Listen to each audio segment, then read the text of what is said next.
Hey ha ya, hey ha ya, hey ha ya, hey ha ya, hey ha ya, hey ya ho, hey oh. La koe ya ke, blichi ya pe. Crazy Horse was a Lakota war leader born in the Black Hills of South Dakota in 1841, the son of a Sioux shaman. The Lakota are a Native American tribe, one of the three main subcultures of the Sioux people. Crazy Horse had a lighter complexion and hair than others in his tribe, with prodigious curls. Boys were traditionally not permanently named until they had an experience that earned them a name, so Crazy Horse was called Curly Hair and Light-Haired Boy as a child. As an adolescent, Crazy Horse earned the name His Horse Looking, but he was more commonly known as Curly until 1858, when, following a battle with Arapaho warriors, he was given his father's name, while his father took the name Worm. Crazy Horse was not a traditionalist with regard to his tribe's customs, shrugging off many of the traditions and rituals that the Sioux practiced. In 1854, Crazy Horse rode off into the prairies for a vision quest, purposefully ignoring the required rituals. Fasting for 2 days, Crazy Horse had a vision of an unadorned horseman who directed him to present himself in the same way, with no more than one feather and never a war bonnet. He was also told to toss dust over his horse before entering battle and to place a stone behind his ear, and directed to never take anything for himself. Crazy Horse followed these instructions until his death. Black Buffalo Woman was Crazy Horse's first love. They met in 1857, but she married a man named No Water while Crazy Horse was on a raid. Crazy Horse continued to pay her attention and in 1868 eloped with her while No Water was on a hunting party. He and Black Buffalo Woman spent one night together before No Water took back his wife, shooting Crazy Horse in the nose and breaking his jaw. Despite fears of violence between villages, the two men came to a truce. Crazy Horse insisted that Black Buffalo Woman shouldn't be punished for fleeing and received a horse from No Water in compensation for the injury. Crazy Horse eventually married Black Shawl, who died of tuberculosis, and later a half Cayenne, half French woman named Nellie Larrabee. Black Buffalo Woman's fourth child, a girl, was a light-skinned baby suspected of being the result of her night with Crazy Horse. Crazy Horse was involved in many battles. The most famous was probably when he led as many as 1,000 warriors against General Custer, helping seal the general's disastrous defeat and death at the Battle of Little Bighorn, also known as Custer's Last Stand. 5 of the 7th Cavalry's 12 companies were annihilated, and Custer was killed. The total U.S. casualty count included 268 dead and 55 severely wounded, with 6 dying later from their wounds. Crazy Horse eventually negotiated a deal, essentially surrendering in exchange for the Sioux to get their own reservation. During negotiations, Crazy Horse found trouble with both the army and his fellow tribesmen, and was arrested, dying shortly after at the age of 35 during a struggle with an old friend that worked for the army and a soldier. Crazy Horse is remembered for his courage, leadership, and his tenacity of spirit in the face of near impossible odds. His legacy is celebrated in the Crazy Horse Memorial, an uncompleted monumental sculpture located in the Black Hills, not far from Mount Rushmore, and likely to be one of the largest sculptures in the world when completed. This song is a very old song. We don't know how old it is because no one knows its origin. But it's a song to the ancestors, and so I'm going to ask you all to stand, or those that can stand.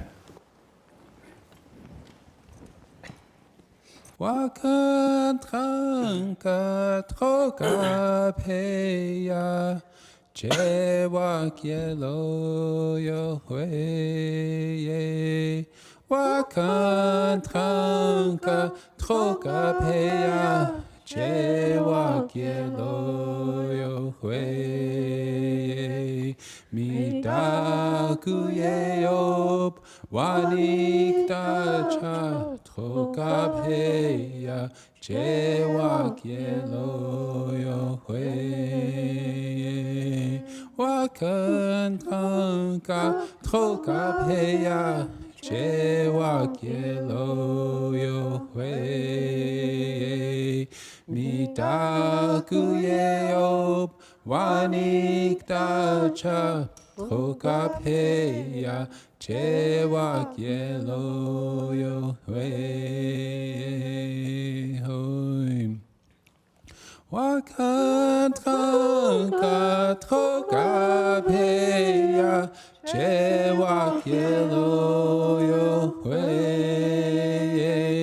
Wakantranka troka peya Chewak yelo yohwe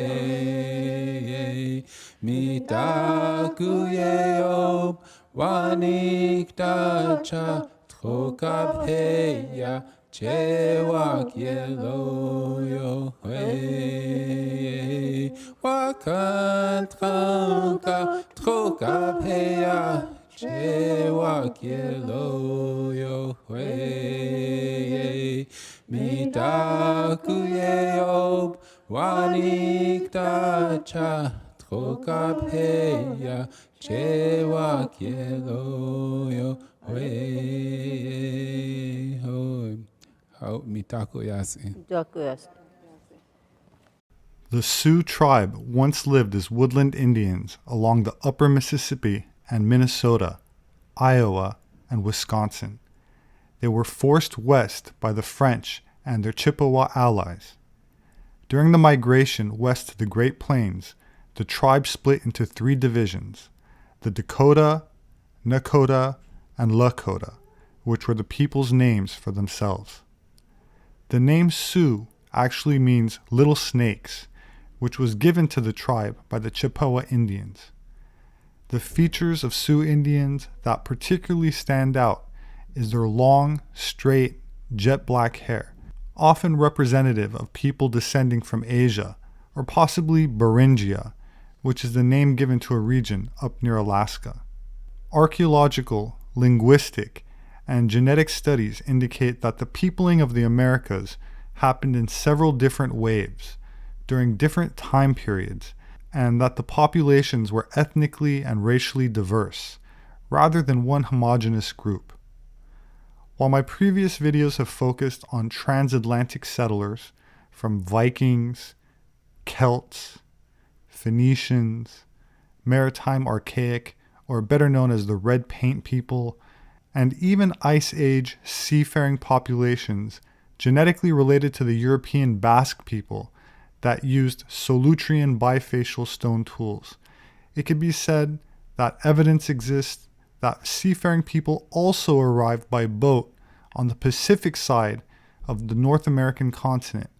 And although mainstream anthropologists still mostly cling to the Bering Strait land route as the main path from Asia to the New World, more and more archaeologists are finding reason to believe that boats hugging the coastline were also likely used, with the ocean itself being used as an ancient highway by migrating tribes of various ethnicities well into the Pleistocene or Ice Age.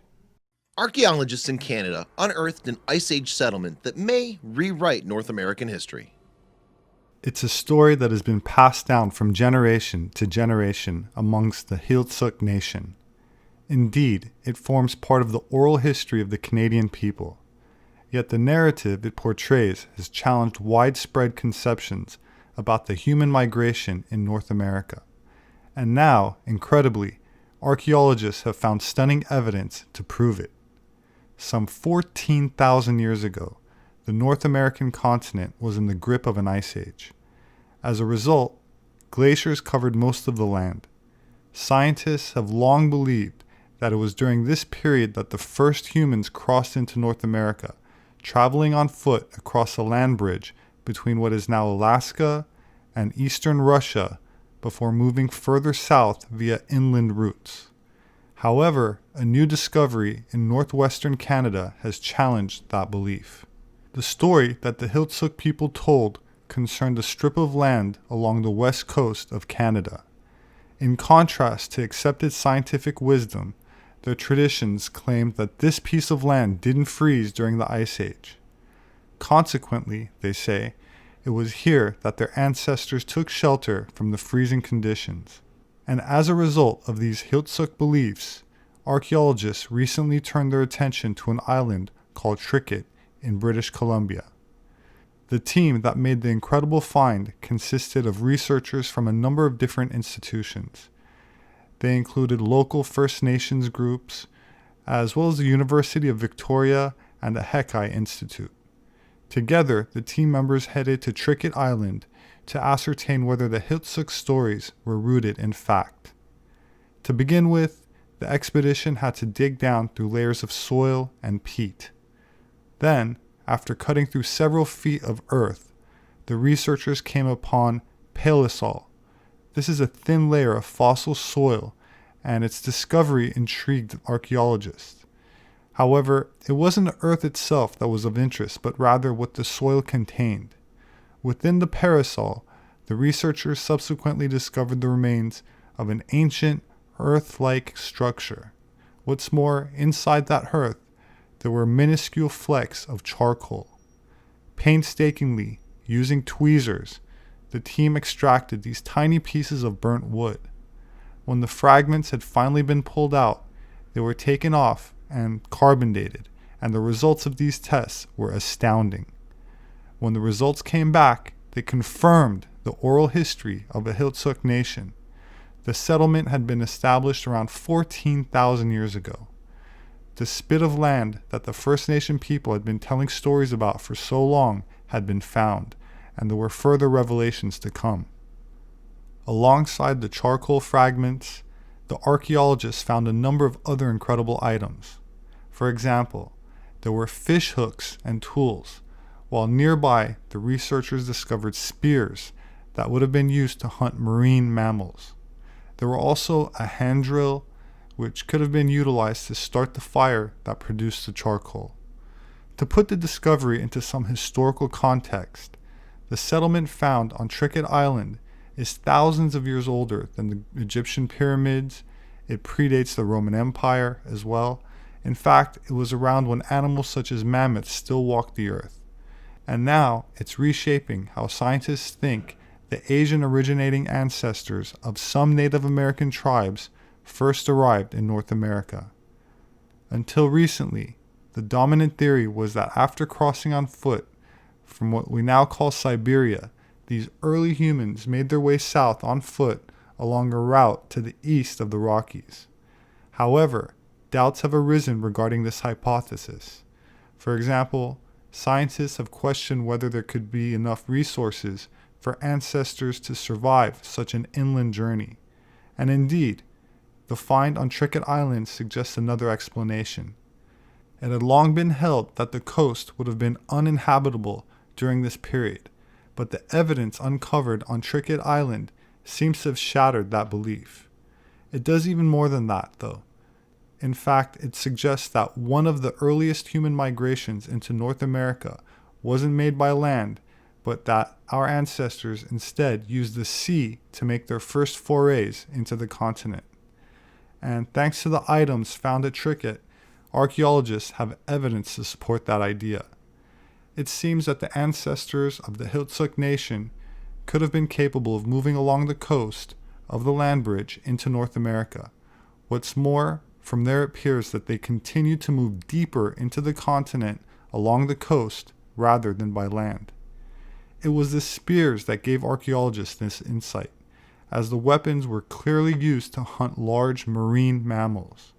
As a result, the researchers could conclude that these people must have been capable of taking to the waves. Other discoveries at the site have added even more credence to this theory. For example, one of the key pieces of evidence revolved around the diet of the Trinket inhabitants. Indeed, further tests conducted on materials found at the dig indicate that for the first 7,000 years of human habitation, the diet on Trinket consisted primarily of seals and sea lions. This further supported the belief that the inhabitants of the island were capable seafarers. And through this insight, combined with the carbon dating, a new picture of early migration to North America started to appear. Moreover, one additional piece of evidence really added credence to this new theory. It didn't relate to the people living on Trinket Island, though. Instead, it was about the island itself. Researchers uncovered an important fact about Trinket that pointed to it having been habitable even when the rest of the continent was encased in ice. The evidence they uncovered showed that the sea level at Trinket had been constant for more than 15,000 years. This degree of stability would, of course, have been vital in terms of making the island habitable for humans. Furthermore, it tallies well with the stories of the Celtic nation.